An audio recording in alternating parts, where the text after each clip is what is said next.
Welcome back, conscious parents, to week 2.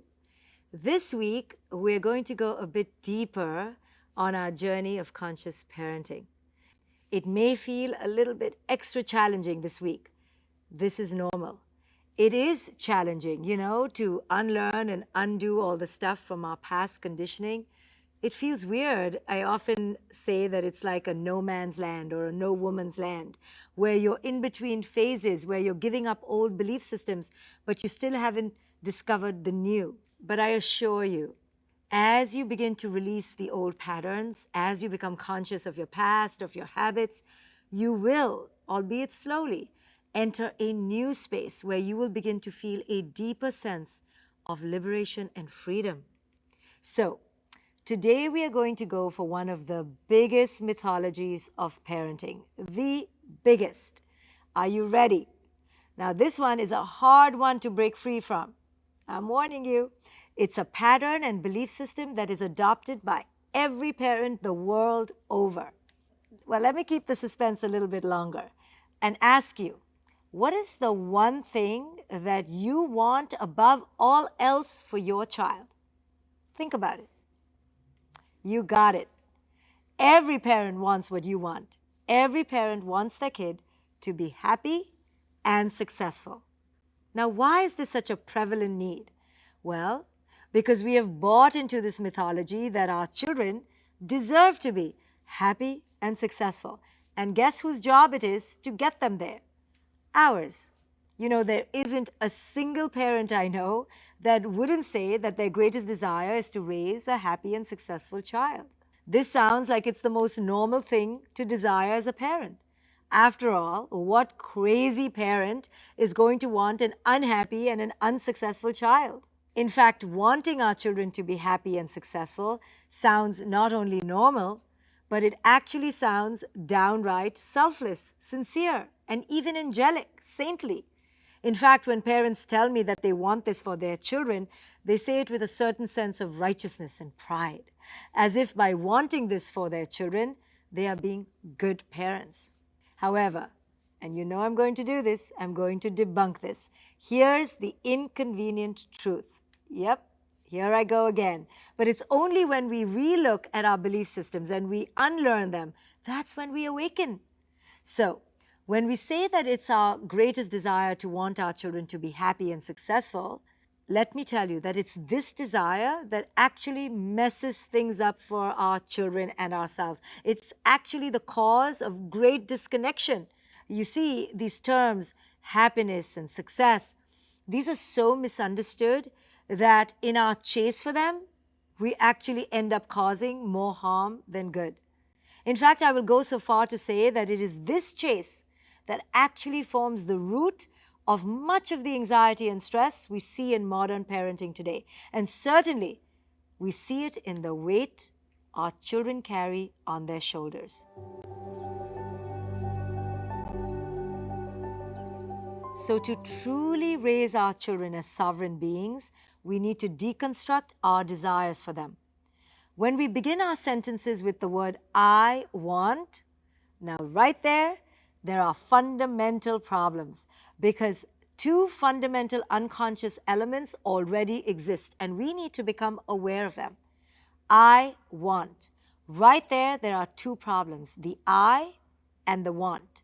The I is who? You.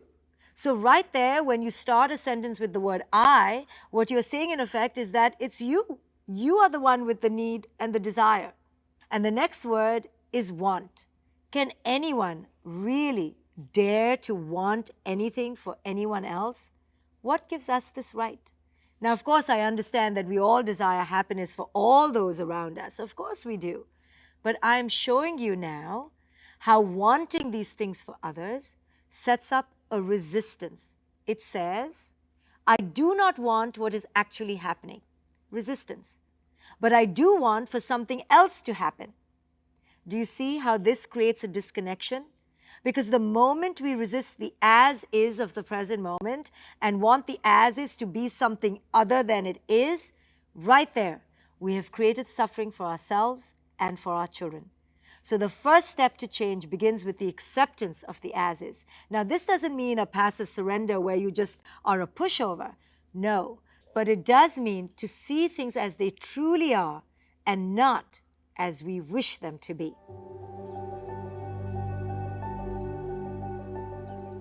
So now let's go even deeper. We want happiness for our kids, right? But do any of us really know what happiness even truly means? And what is happiness for one person may be unhappiness for another. So what we can agree on is that most of us really want non-pain for our kids. And this is normal. It's normal to want non-pain because pain is painful. So it's natural that we want our children to feel as little pain from life as possible. We all want to experience non-pain in our lives. But let's allow this to sink in for a moment. Is this aspiration really even possible? We know that life is never free from pain. Do we know any life that is free from pain?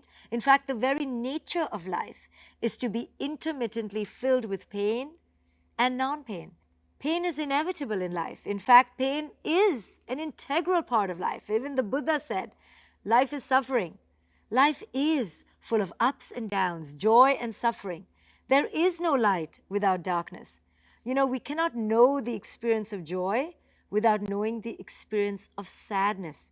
So, in order for our children to live in this world, shouldn't they experience all kinds of experiences, the painful ones and the non-painful ones, the comfortable ones and the uncomfortable ones?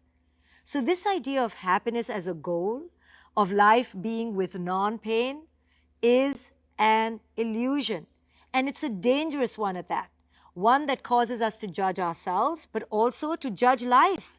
So when our life doesn't show up as non-pain, we judge it. So we're constantly in a state of resistance and judgment toward life. That's why the current trends in social media have created such a rise in anxiety and depression in our kids. Because everyone is trying to curate and create the perfect existence, perfectly happy on social media. And so it causes others who are out there living a real life, who know that their life is full of pain, to feel unworthiness and hopelessness. So what if we moved away from these utopic ideas altogether, and instead of wishing happiness for our children, we stop wishing for anything at all? What if we began to understand that wishing for things that aren't here actually creates unhappiness? And if we were to wish for something, say we were, then let's wish for them to experience life in the present moment as it appears. Let's teach our children that life is really essentially a journey of flux and of flow, of pain and of non-pain. And let's teach them that pain is natural, it's inevitable, and that when they truly and fully experience their life, they will have the skills to handle anything that life throws at them. All of life is worthy, not just the happy, happy moments. All experiences are worthy. Your life is full and worthy. Imagine telling your children that so they learn to stop chasing happy, happy. In fact, we tell them happiness is an illusion. Life is real in its reality. Now, experience that. Life is to be engaged with without expectation, without pressure. It flows into your awareness, and our capacity to meet it wherever it is a sign of strength, of resilience, of grit, of purpose. So we release this insane pressure from ourselves to look for happiness and replace it instead with the joy of experiencing life in the present moment fully. So now let's tackle the real beast of modern parenting, the notion of success. Success. We all crave it. Again, no one really knows what true success truly is, but it's something we all crave. You know, we parents, we're really clever. We disguise success. We call it all these beautiful words like purpose and meaning and authenticity.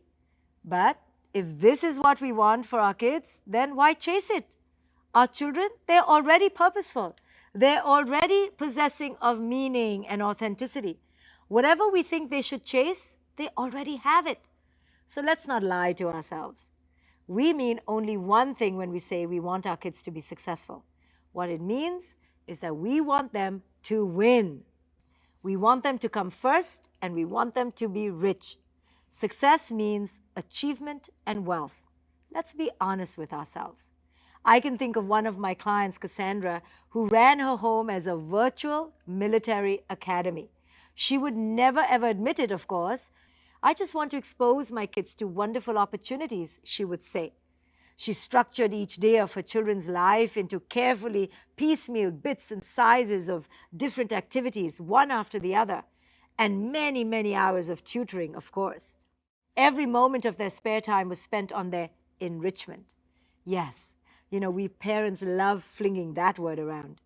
In her defense, Cassandra was truly trying to be the most perfect parent she knew how to be. She was sacrificing her own career. She was sacrificing her self-care, all to the betterment of her children so they achieve success in life. And she did, in fact, have the results to show for it. Her children excelled in academics and sports. But 2 out of the 3 also were suffering in silence. One with a debilitating anxiety disorder, and the other one had begun cutting in school and suffering from intense panic attacks. So what happened here?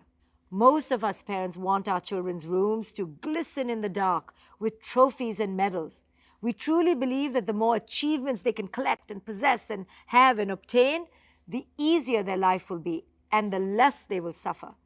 What we're not really aware of is that success, it just cannot be defined in narrow metrics that culture has us do. When success is measured by external criteria, typically achievement or wealth or maybe beauty or belonging, then our children are taught to be pawns to this. And they chase it with all their might, feeling that their very worth depends on this. Maybe you suffered from this as well. I certainly did when I was younger. When we don't achieve what we think we should, what happens? Then we feel unsuccessful.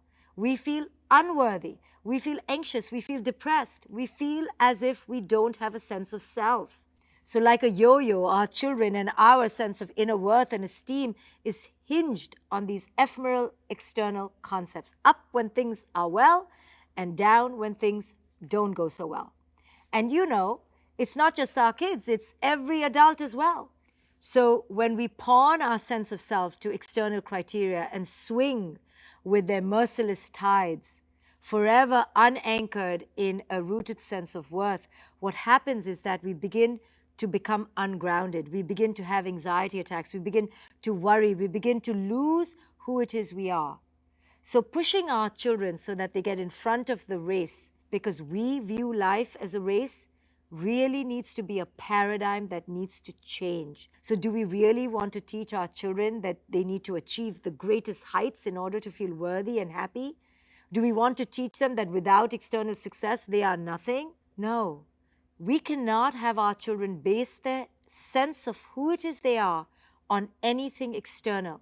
So this paradigm shift, moving away from ideals of success and happiness to the true experience of life in the moment, to truly engaging with the moment and with the self as it appears, this shift in paradigm is the key shift you will make from the traditional model of parenting to the conscious one. It takes courage, I know, to deconstruct what culture has taught us about success and happiness. I can almost hear you protesting because you don't want your kid to fall behind the curve. You see all the neighbors' kids doing all these activities and pushing their kids. You don't want your kid to be the only kid on the block who doesn't know 3 languages by the age of 6. I understand your fear. But as conscious parents, again, we are called to be more daring. We are called to deconstruct these fears. We must transcend them. We cannot do what culture says to do simply because we want to fit in. We owe our children something different. Modern parenting is plagued with hyperactivity, with anxiety, all centered around this notion of success and fitting in with the crowd. And as a result of this artificially induced pressure, most of us parents and our kids constantly feel overburdened. Now, what if I were to tell you that you don't have to do this anymore? You can opt out. What if I were to tell you that you could completely let go of all fear-based paradigms and parent yourself and your children without any of that pressure?